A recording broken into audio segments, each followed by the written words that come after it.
Hello students.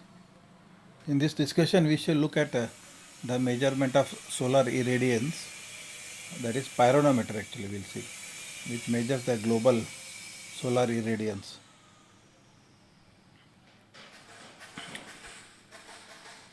So to measure the global solar irradiance we use pyranometers. It is a primary instrument used to measure global solar irradiations.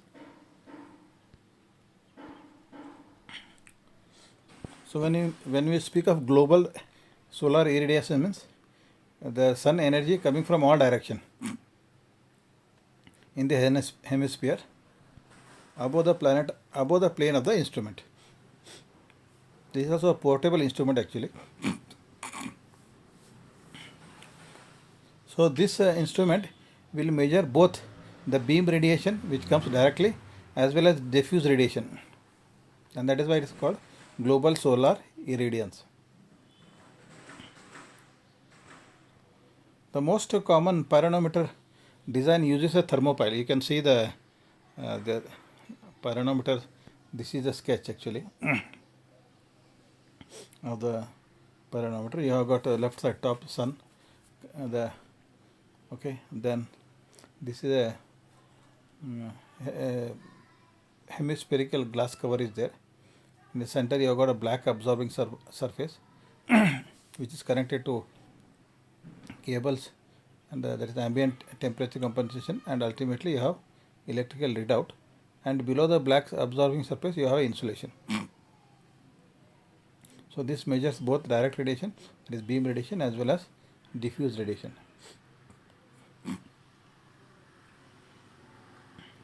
The most common pyranometer design uses a thermopile. Thermopile means multiple thermocouples which are connected in series, and they are attached to a thin black absorbing surface shielded from convective loss and insulated against conductive losses. So this black absorbing surface, we don't want any convection, so definitely we have got a glass cover there, okay, and we don't want any conduction loss, that is why we have put the insulator below the black absorbing surface. So we are trying to prevent both convective heat transfer losses as well as conductive heat transfer losses.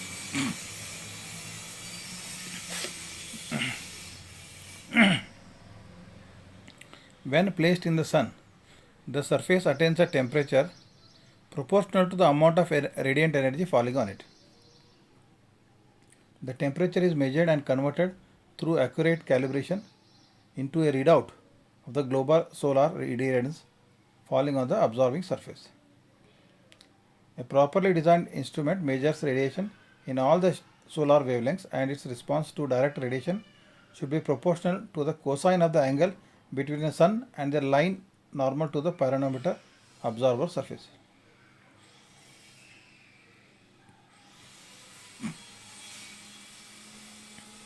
The typical use of pyranometry is for instrument of global horizontal solar irradiance, means sunlight falling on the horizontal surface, as we have seen in the sketch.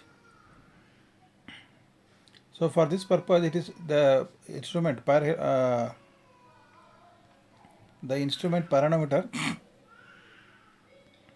is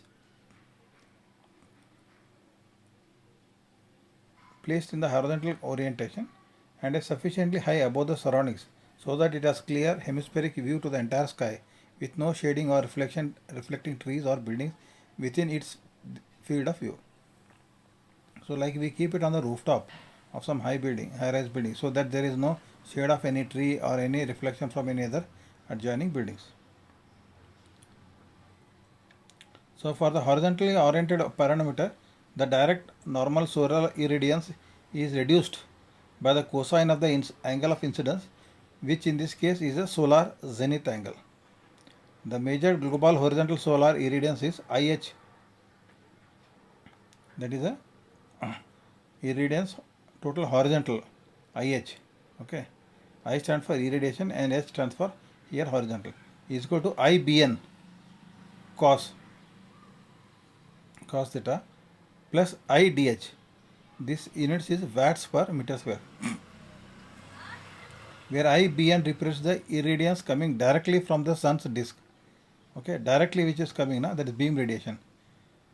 And this IDH refers to the diffuse radiation. IBN is beam radiation, IDH is the diffuse radiation falling from on the horizontal surface. You can see here the direct beam radiation from the sun is shown IH, and the diffuse one is shown ID. This instrument can also be used for measuring solar irradiation on the tilted surfaces also, like inclined surfaces. Example would be measurements from a pyranometer placed in the same plane as a tilted solar collector. So you can see from the sketch here, now it is kept on an angle beta. The measurement now includes solar energy reflected from the surrounding surfaces. So here when you keep it like this, then the sunlight will fall on the surrounding surfaces, and that reflection will also come onto the horizontal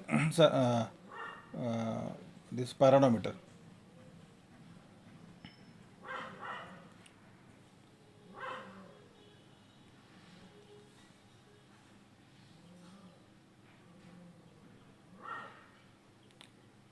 So basically what happens in the thermopile earlier days they were using thermocouples or a series of thermocouples called as thermopile, but now they are using photovoltaic cells only. Solar PV cells made of silicon, they are used, and they are cheaper and more reliable.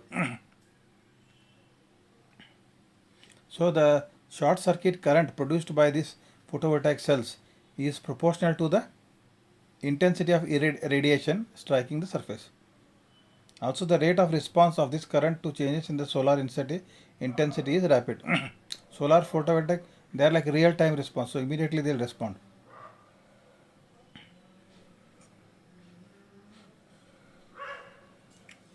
So this was about solar irradiance measurement using pyranometer on a horizontal surface as well as a inclined surface.